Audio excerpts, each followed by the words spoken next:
Lesson 7-3, Scientific Notation, Day 2. Our essential question is, how do you multiply and divide numbers that are written in scientific notation? So you know how to multiply and divide numbers. You know how to write numbers in scientific notation. Now we're going to talk about how you multiply and divide the numbers that are written in scientific notation and keep them in scientific notation.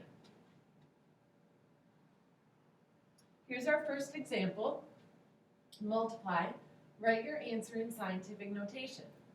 2.5 times 10 to the third power multiplied by 3 times 10 to the fourth power. Now, what I'm going to do is I'm going to use a property that we worked with in chapter 1 that was called the commutative property. You may or may not remember the commutative property. The commutative property told us that it was okay to change the order of things that we were multiplying together. So what I'm going to do is I'm going to change the order of these numbers like this.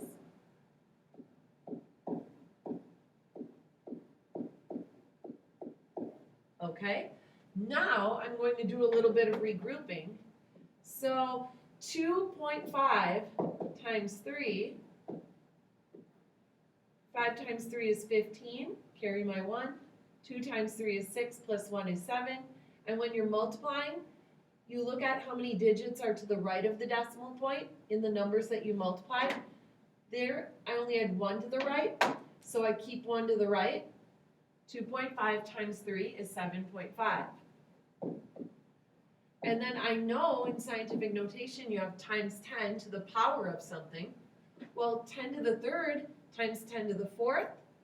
If I expanded it, 10 to the third times 10 to the fourth is the same as 10 to the seventh power. So my final answer is 7.5 times 10 to the seventh power.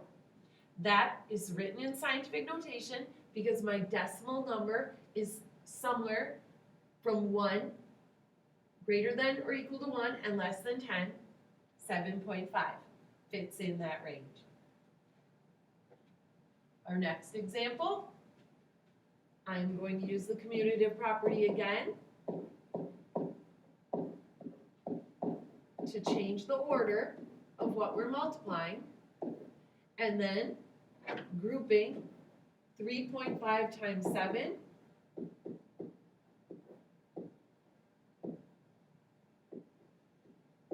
is 24.5.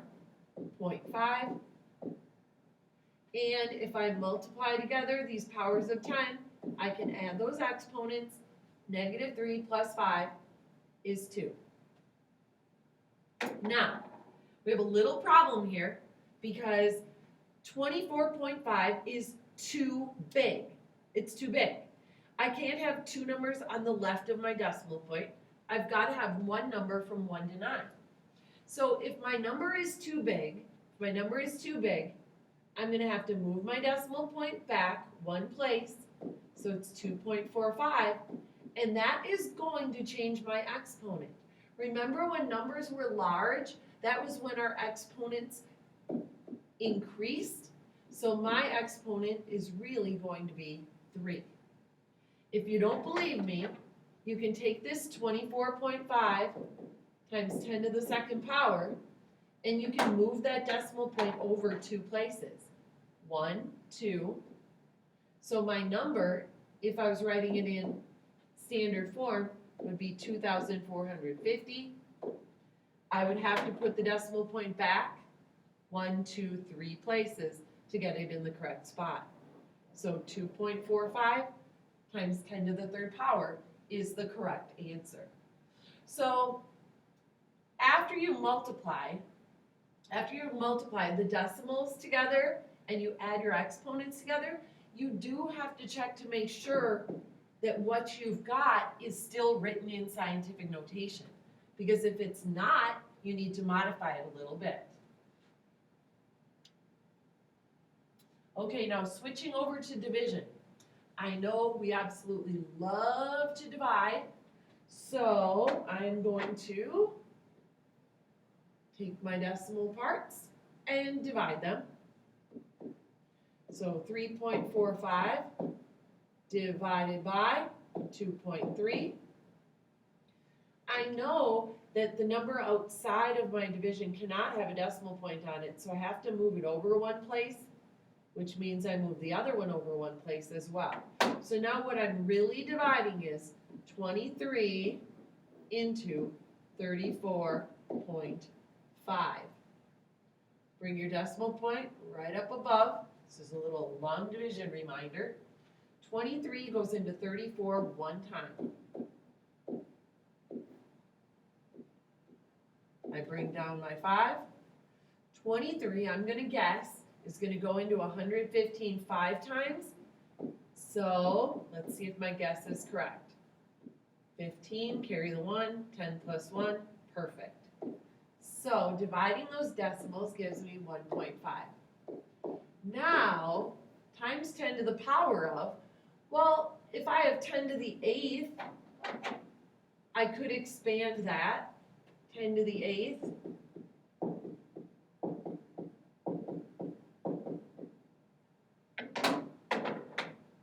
Move this over a little bit. 1, 2, 3, 4, 5, 6, 7, 8. And it was divided by 10 to the 2nd. So remember what we learned. 2 of them would cancel out. And right now you can count that I have 6 left on the top. So it's going to be 10 to the 6th power, like that. So my answer is written in scientific notation. Yes, I've only got one number to the left of the decimal point, and that number is something from 1 to 9. Okay, our next example. I'm going to divide these. Okay, so 3.066 divided by 7.3. I'm going to have to move my decimal point one spot again.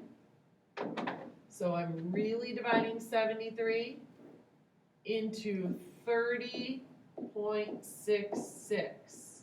Okay, 73 cannot go into 30. 73 goes into 306. I don't know how many times. Let's go with maybe 4. 3 times 4 is 12. 28, 29. That looks pretty good to me. So 4.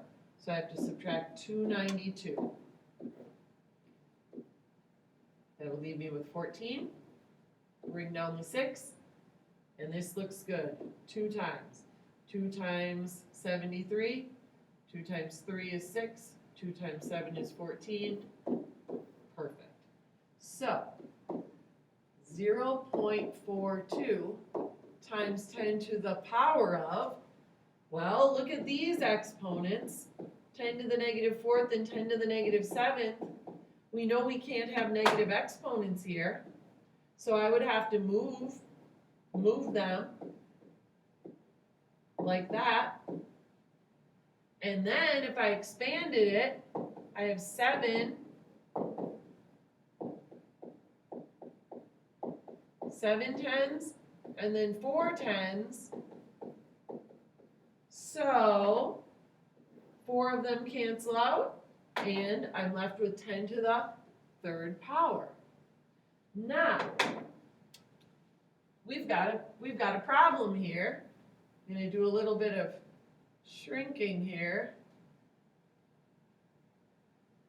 because that answer is not in scientific notation anymore.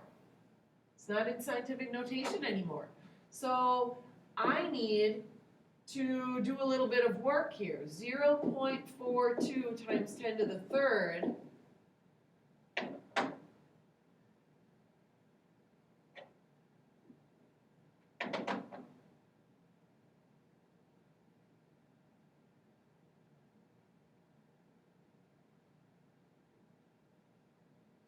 Okay, so times 10 to the 3rd. So that means I would move my decimal point 3 places.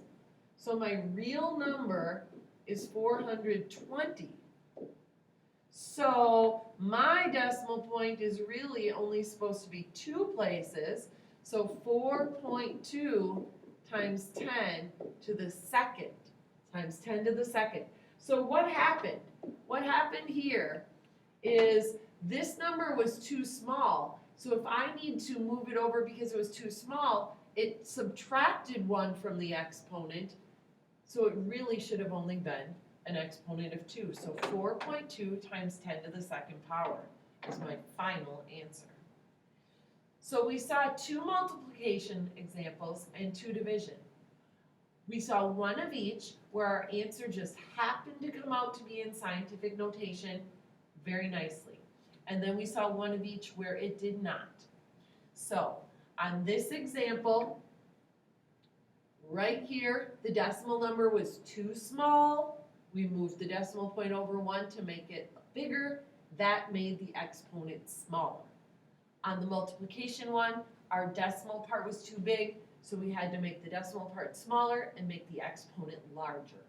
Okay? If in doubt, write the number out in standard form and then move the decimal point back to the correct spot.